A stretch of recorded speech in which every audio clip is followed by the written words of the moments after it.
Hola, ¿qué tal? Bienvenidos. El día de hoy vamos a ver las funciones seno y coseno, dos funciones trigonométricas muy importantes. Como tal, no vamos a ver la típica fórmula que conocemos, por ejemplo la del seno de cateto opuesto sobre hipotenusa o la del coseno de cateto adyacente sobre hipotenusa. Queremos ver de dónde surge esto, no como una demostración, sino una definición visual de estas dos funciones trigonométricas. Bueno, primero hay que entender que las funciones trigonométricas son una relación entre la hipotenusa, los catetos y los ángulos de un triángulo rectángulo.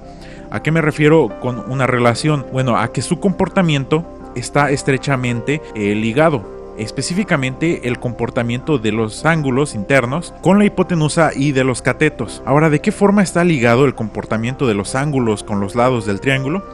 Bueno, tomemos aquí un triángulo de ejemplo. Esta es una copia idéntica al triángulo del lado izquierdo. Tienen exactamente la misma longitud y área.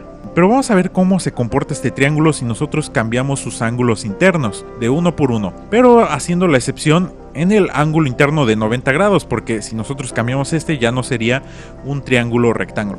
Bueno, vamos a empezar con el ángulo que se forma en este vértice de acá.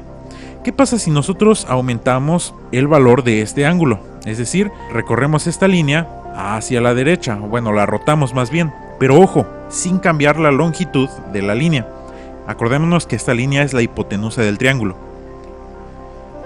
Bueno, cuando nosotros hicimos esto, ya no tenemos un triángulo, ya simplemente tenemos tres líneas conectadas. ¿Qué tendríamos que hacer para que esto vuelva a tomar la forma de un triángulo? Bueno, yo lo primero que haría sería quitarle un pedazo a esta línea, más o menos cortarlo por aquí. Vamos a hacerlo. Pero ahora parece que ya lo arruinamos más, porque ahora ya solo son dos líneas conectadas. La tercera está completamente desconectada de las dos. Ahora lo que yo quiero hacer es recorrer esta línea hacia la derecha. Voy a hacerlo. Ya volvió a tomar un poco de forma, pero sigue sin solucionarse el problema. Lo último que tengo que hacer es cambiar la longitud de esta línea aumentándola. Vamos a hacerlo. Y ahora sí, volvió a su forma de triángulo rectángulo. Solamente que ahora ya tiene dimensiones distintas a las de este triángulo rectángulo. ¿Qué tuvimos que hacer en este caso? Cambiando el ángulo que se forma en este vértice, pues disminuir la longitud de este cateto y aumentar la longitud de este otro cateto. Y pues acomodar también los segmentos de línea para que se volviera a formar el triángulo. Pero solo vamos a fijarnos en la longitud. Devolvamos esta copia a su tamaño original. Ahora vamos a cambiar el ángulo, pero desde este vértice.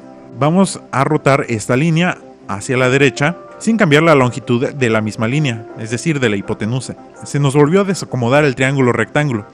Bueno, vamos a repararlo. Ahora voy a recortar esta línea de aquí, un pedacito, más o menos por aquí. Listo. Ahora se nos volvió a desacomodar más el triángulo rectángulo. Voy a recorrer este segmento de línea hacia arriba para conectarlo con esta línea.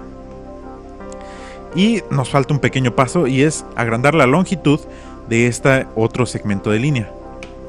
Y ahora sí, ya tenemos otra vez el triángulo rectángulo, pero con dimensiones diferentes. Solamente que observemos una cosa, en ambos casos la longitud de la hipotenusa nunca cambió, siempre fue la misma. Sin embargo, los catetos sí cambiaron, al cambiar sus ángulos internos. Bien, el seno y el coseno estudian primordialmente estos cambios que hay en los ángulos. Cuando nosotros cambiamos un ángulo, entonces los catetos del triángulo van a cambiar de tamaño. Específicamente el cateto opuesto debería de aumentar su tamaño, mientras que el cateto adyacente debería de disminuir el tamaño de este mismo.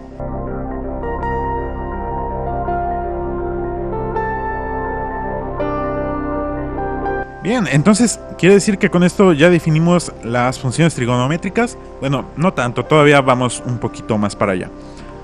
Ahora vamos a tomar un plano cartesiano. Aquí tenemos este plano con el eje de las abscisas y el eje de las ordenadas. En este plano yo quiero trazar un círculo que tiene centro en el origen. Y otra propiedad de este círculo es que su radio va a ser de una unidad. Aquí lo podemos expresar con las coordenadas en donde intersectan con los ejes del plano cartesiano. Bien, ahora a este círculo le vamos a llamar el círculo unitario o círculo trigonométrico. ¿Por qué? Porque este es el círculo primario que nos sirve para estudiar el comportamiento de las funciones trigonométricas. Ahora yo voy a trazar un radio a este círculo, obviamente partiendo desde el origen hacia cualquier punto. Yo voy a elegir este punto de aquí. Este segmento de línea verde es un radio del círculo. Bien, ahora, ¿a qué le suena esto? A un triángulo rectángulo, ¿verdad? Así que podemos completar este triángulo rectángulo trazando una recta vertical o perpendicular al eje de las abscisas y otra recta paralela al mismo eje de las abscisas, acomodados de esta forma. Bien, ahora ya tenemos un triángulo rectángulo con el cual estudiábamos las funciones trigonométricas seno y coseno, pero dentro de un círculo. Ahora recordemos que estos son sus catetos y esta es su hipotenusa, pero además de ser su hipotenusa, también es el radio del círculo, así que es conocida la hipotenusa de este triángulo rectángulo y tiene un valor de una unidad. Ahora yo a este cateto lo voy a colorear de rojo y como no estoy tomando un ángulo de referencia no puedo decir si es un cateto opuesto o adyacente. Podría ser opuesto al ángulo que se forma en este vértice o adyacente al ángulo que se forma en este vértice. Así que lo voy a llamar seno. Muy bien, ya nos va sonando un poco las funciones. Y con este otro cateto también voy a hacer lo mismo, pero voy a colorearlo de amarillo, espero que se note, y lo voy a llamar coseno. En términos muy generales, las funciones o las relaciones trigonométricas son estos. Son los catetos de un triángulo rectángulo que formamos dentro de un círculo unitario, es decir, un círculo de radio 1 con centro en el origen. Ahora, nosotros no elegimos esto arbitrariamente.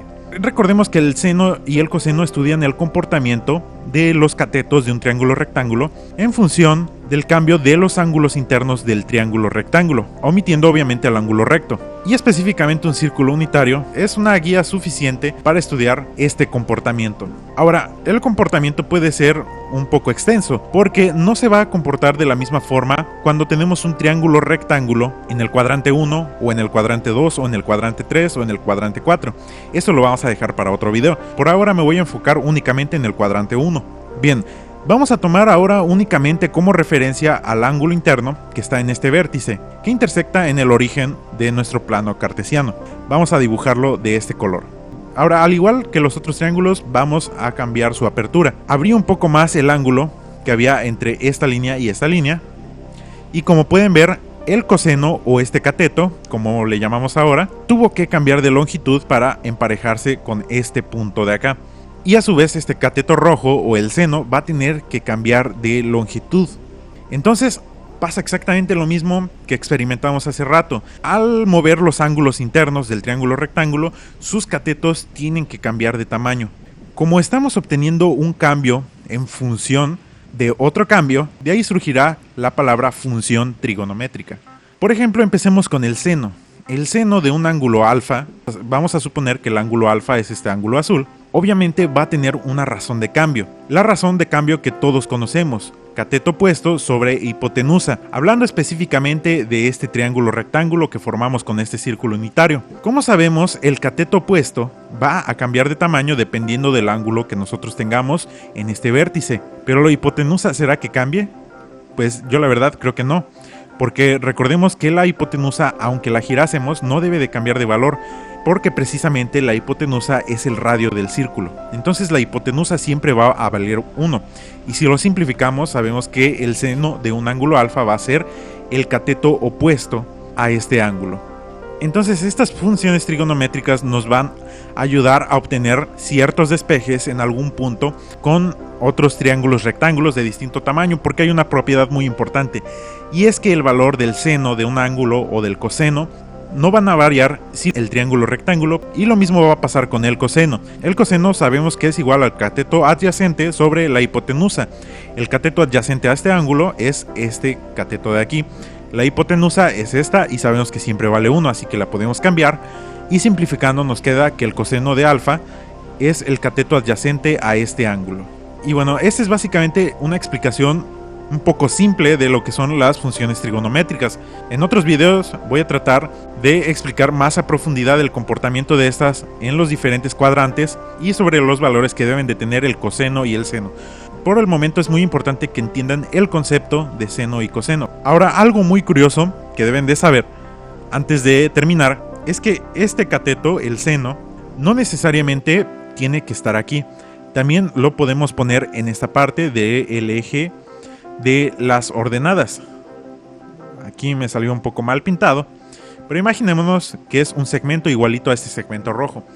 ¿Por qué lo digo? Porque precisamente las funciones trigonométricas son una proyección de luz. ¿Y cómo que una proyección de luz? Imaginemos que aquí tenemos una lámpara que apunta hacia abajo, nos emite su luz. ¿Cómo creen que se comporte esta luz? La luz va a llegar por acá, y va a chocar. Imaginemos que esto verde es una pared. Aquí va a chocar la luz, entonces abajo de esta pared va a haber sombra. ¿Y dónde va a estar la sombra de esta luz? Pues precisamente en este cateto. El cateto que conocemos como coseno. Ahora, ¿qué pasaría si nosotros eliminamos esta fuente de luz? Y ahora la fuente de luz la colocamos desde aquí, mirando horizontalmente, apuntando hacia la izquierda. Bueno, la luz va a viajar por aquí, y aquí va a chocar otra vez con la pared, solamente que esta parte ya no va a ser sombra, obviamente va a ser luz. Lo que va a ser sombra va a ser este lado contrario. Este lado donde estaba marcado en morado va a ser la sombra generada por la proyección de luz desde acá. Y eso es básicamente el seno y el coseno, proyecciones de luz. En otro video también haré un experimento para observar el comportamiento de estas funciones trigonométricas en la vida real. Y bueno, hasta aquí lo dejamos, porque solamente quería explicarles el concepto vago de lo que son el seno y el coseno. Recordando un poquito, aunque nosotros estemos partiendo de un triángulo rectángulo con hipotenusa igual a 1, el seno y el coseno no van a variar si el tamaño del triángulo rectángulo cambia. Por ello, el seno y el coseno nos sirven para cualquier triángulo rectángulo de cualquier tamaño. De lo que van a variar es del ángulo que estemos tomando como referencia y del cambio de este ángulo. Y bueno, esto es todo por esta clase, nos vemos en otro video.